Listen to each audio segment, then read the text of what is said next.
हुकूमत को लाल झंडी दिखाने वाली तहरीक इंसाफ ने अब ग्रीन सिग्नल दे दिया है। बानी पाकिस्तान तहरीक इंसाफ ने हुकूमत की जानिब से बुलाई गई ऑल पार्टीज कॉन्फ्रेंस में शामिल होने का उसूली फैसला कर लिया है। तहरीक इंसाफ 2022 में अपनी हुकूमत के खात्मे के बाद और ख़ास तौर पर 9 मई वाक़े के बाद ज़ेर-ए-ताब है और महसूस होता है कि हुकूमती इंतकाम या पाकिस्तान तहरीक इंसाफ की अपनी गलतियों की वजह से ऐसा नहीं, बल्कि पार्टी के अंदर ओहदों की खींचातानी और एक दूसरे को नीचा दिखाने की वजह से ये सब कुछ हो रहा है। बानी पाकिस्तान तहरीक इंसाफ मुल्क गिर एहतजाज की कॉल देते हैं तो उसमें पार्टी कामयाब होती दिखाई नहीं देती। पब्लिक अकाउंट्स कमेटी के चेयरमैन की तैनाती पर पाकिस्तान तहरीक इंसाफ हुकूमत को अपना मौक़िफ़ मनवाने और किसी एक नाम पर मुत्तफ़िक होती नज़र नहीं आती। मजलिस वहदतुल मुस्लिमीन या फिर सुन्नी इत्तेहाद काउंसिल में शमूलियत का फैसला किसका था और यू टर्न किसका, इस पर भी तजाद है। शेर अफजल मरवत और शहरियार आफरीदी का मौक़िफ़ पार्टी का मौक़िफ़ क्यों ना बन सका, इस पर भी अबहाम है। और अब तहरीक इंसाफ की साबिका क़यादत जो जेलों में थी वो रिहाई के बाद मौजूदा क़यादत को पार्टी की असल क़यादत मानने से इनकारी है, जबकि पार्टी में फॉरवर्ड ब्लॉक बनने के दावों के साथ साथ पार्टी में 2 ग्रुप्स की वाज़ेह तकसीम नज़र आती है और 2 ग्रुप्स का इजहार खुद बानी पाकिस्तान तहरीक इंसाफ भी करते नज़र आते हैं। मगर सवाल ये है कि पाकिस्तान तहरीक इंसाफ में तकसीम की आखिर वजह क्या है और पार्टी के तमाम धड़ों के एक पेज पर ना होने के पीछे क्या मुहर्रिकात हैं। बानी पाकिस्तान तहरीक इंसाफ इमरान खान की रिहाई और क़यादत की यकसुई के लिए क्या बुनियादी इक़दामात उठाना होंगे, करना होंगे, इस पर भी बात करेंगे।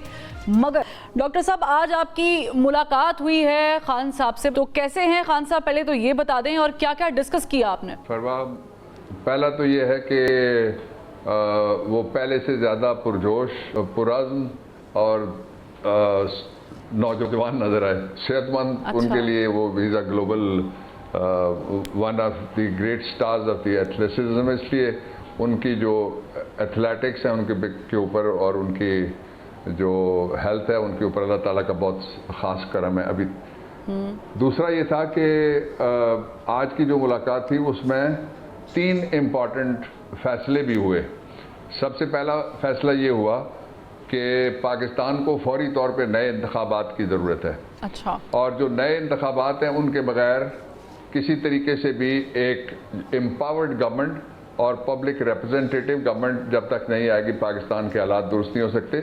उन्होंने बर्मा की मिसाल दी कि वहाँ जिस तरह यहाँ पे हमने एक तंजीम बनाई है कि हम मईशत को संभाल लेंगे, मैं नाम नहीं उसका ले रहा, लेकिन वो मईशत नहीं समझ सकी, ना ही समझ सकती है। लोगों को पीछे खड़ा करना पड़ेगा इस मुल्क की पॉलिसीज़ के, तब जाके मईशत संभलेगी।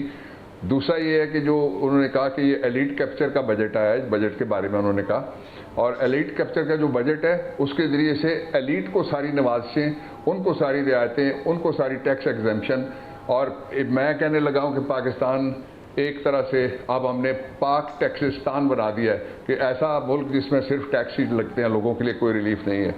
उनका कहना ये था कि कोई दूसरी सूरत नहीं है जो हमारे लिए काबिल कबूल हो पाकिस्तान तहरीक इंसाफ के लिए मां सिवाय नए इंतखाबात के।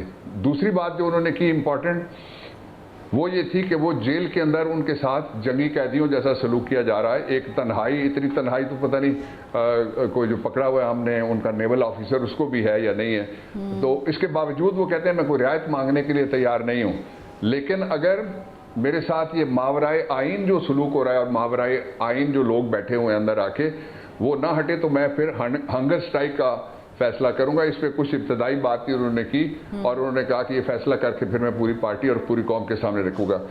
तीसरी बात ये है कि उन्होंने कहा कि ये जो हम मईशत दुरुस्त करने का जो तरीका ये यहाँ अपना रहा है, ये मौजूदा जो निज़ाम है वो बर्मा वाला निज़ाम है जो नाकाम हो गया, उसने आइसोलेट करके रख दिया है जो बर्मा है। मैंने आज इसका नाम है मेरे ख्याल में। बिल्कुल। तो जो जी अगली जो उन्होंने 2 बातें की वो बड़ी इंपॉर्टेंट है। उन्होंने कहा कि पाकिस्तान में लोगों के लिए ज़िंदगी गुजारना मुश्किल हो गया है, इसलिए कि जो बजट बना है, एक ज़माना था, अब ये मैं अपनी बात करने लगा हूँ कि जब हमें कहा गया था वी वर यंग कि जी आप घास खाएं और एटम बनने दें, उसके बाद हमारे पास बेर मिनिमम डिटरेंस आ जाएगी और फिर आपके अखराजात कम हो जाएंगे। आप देख लिए कि सबसे पैसे मेरी हिफाजत पे आप खर्च करें, मुझे क्या हिफाजत है, मैं टैक्स पेयर हूँ पिछले तकरीबन 4 अशरों से, मुझे एक पैसे की किसी जगह पे कोई रियायत नहीं है। Exactly. और जो रियायतें हैं वो सारी की सारी, एक फिगर ये है कि 34 करोड़ जो बिजली के यूनिट्स हैं वो मुफ्त दिए जा रहे हैं। और जब इमरान के दौर में 14 रुपए का यूनिट हुआ था तो लोग कहते थे कि जी यही लोग थे जो बैठे हुए अब गवर्नमेंट में, अब 48-49 रुपीस का हो गया, 70 रुपए पे यूनिट बगैर टैक्स के आप लगाए ना, अगली स्लैब लगाए ना, 70 रुपए के तकरीबन, 65 से ऊपर चला गया, इट्स नियरिंग 70। तो इसके ऊपर वो बहुत कंसर्न थे और उन्होंने कहा कि कैद का उनका ये 11वां महीना चल रहा है, 1 साल हो जाएगा, कई साल गुजर जाए, ना कोई मैं रियायत मांगूंगा, ना डील मांगूंगा, मैं ना कोई डील मांगूंगा, मैं पाकिस्तान में नए इंतखाबात मांगता हूँ, इसलिए कि जो 8 फरवरी के इंतखाबात थे, 9 फरवरी के नताइज ने उन इंतखाबात को तब्दील करके मुल्क को एक ऐसे रोलर कोस्टर पे चढ़ा दिया है जो इंस्टेबिलिटी की तरफ तो जा सकता है मजीद, लेकिन स्टेबल कभी नहीं हो सकता। अच्छा बाबर रवान साहब, 2-3 सवालात मेरे जहन में जो हैं वो आए हैं, मैं चाहूँगी कि इतनी अच्छी गुफ्तगू का आगाज़ हुआ है मैं पूछ लूँ। आपने भी कहा था कि 3 महीने में ये गवर्नमेंट चली जाएगी, अब गवर्नमेंट भेजने की बात भी हो रही है, इलेक्शंस का मुतालबा खान साहब ने भी किया है, बात की है, आप लोग भी मुसलसल कर रहे हैं, लेकिन जो गवर्नमेंट ले चुके हैं क्या वो इतना आसान होगा उनके लिए छोड़ना? आपको लगता है कोई अदालती रास्ता निकलेगा? देखें, जो गवर्नमेंट ले चुके हैं वो हैं जो गवर्नमेंट में नहीं है।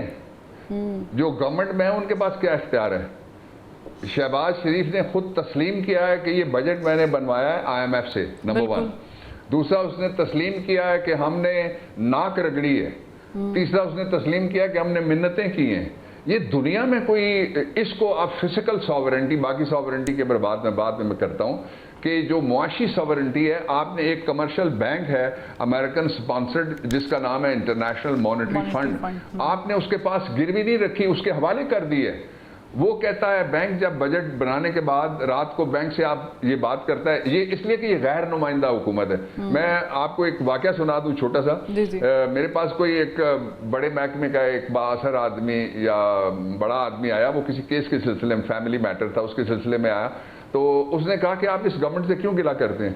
इस गवर्नमेंट के बड़े जब बैठते हैं आपस में तो वो कहते हैं कि इस पब्लिक दा असी की ख्याल करिए जिसने साड़ी जगह बैंगना ते बैंजो नूं वोट देता, सानू तो नहीं देता।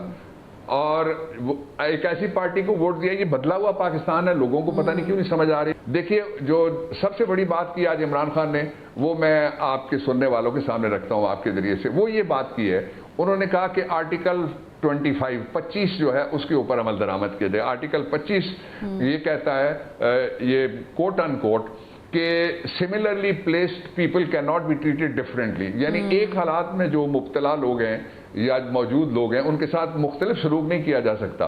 उन्होंने कहा कि मेरे केस के लिए क्यों खास जगहों पे सिर्फ खास लोग बैठे हैं या खास बेंच बने, उनको हर एक आम मुकदमे की तरह से मैं एक आम शहरी की हैसियत से कैद काट रहा हूँ, बल्कि उनसे मुश्किल कैद काट रहा हूँ। बाकी एक दूसरे से मिलते हैं, यहाँ तो ईद भी नहीं पढ़ने देते, यहाँ तो उनको जुमा भी नहीं पढ़ने देते, यहाँ तो मस्जिद में जाके नमाज पढ़ने भी नहीं देते, किसी से मिलने की भी इजाजत नहीं है। इसके बावजूद वो रियायत मांगने के लिए, डील मांगने के लिए, यानी बाबर रवान साहब आप ये कहना चाह रहे हैं कि इतनी सख्ती है कि आज जुमे का दिन है, उनको जुमा भी नहीं पढ़ने दिया जाता?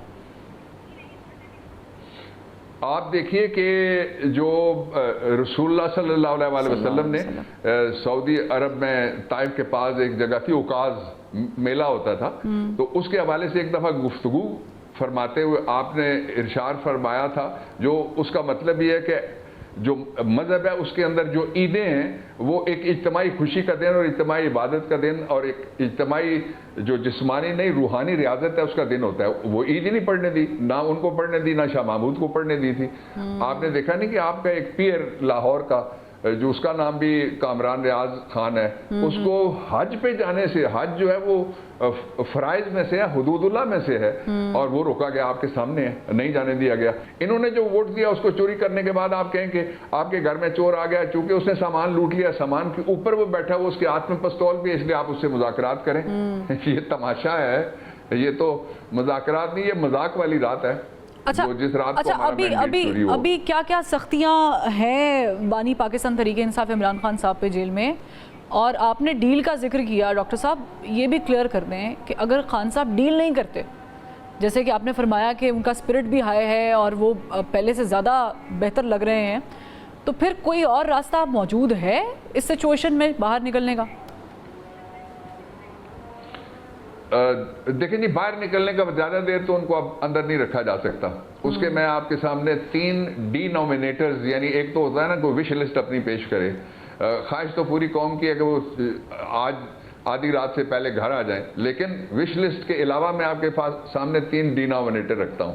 ایک یہ ہے کہ جن کیسز کی اسکروٹنی جا کے 2 مقدمات کے فیصلے ہو چکے ہیں اور بہت سارے مقدمات کے فیصلے نچلی عدالت میں ہوئے ہیں، جس مقدمات کی اسکروٹنی ہوتی ہے ایپلیٹ سٹیج کے اوپر، پتہ لگتا ہے کہ یہ مقدمہ نہیں تھا، یہ دھکا شاہی تھی، یہ مقدمہ نہیں تھا، یہ پروسیکیوشن نہیں تھی، یہ پرسیکیوشن تھی، اور یہ کوئی فیکٹس نہیں تھے، یہ وچ ہنٹ تھا جس کی وجہ سے ان کو اتنے بڑے تعداد میں مقدمات بنائے گئے.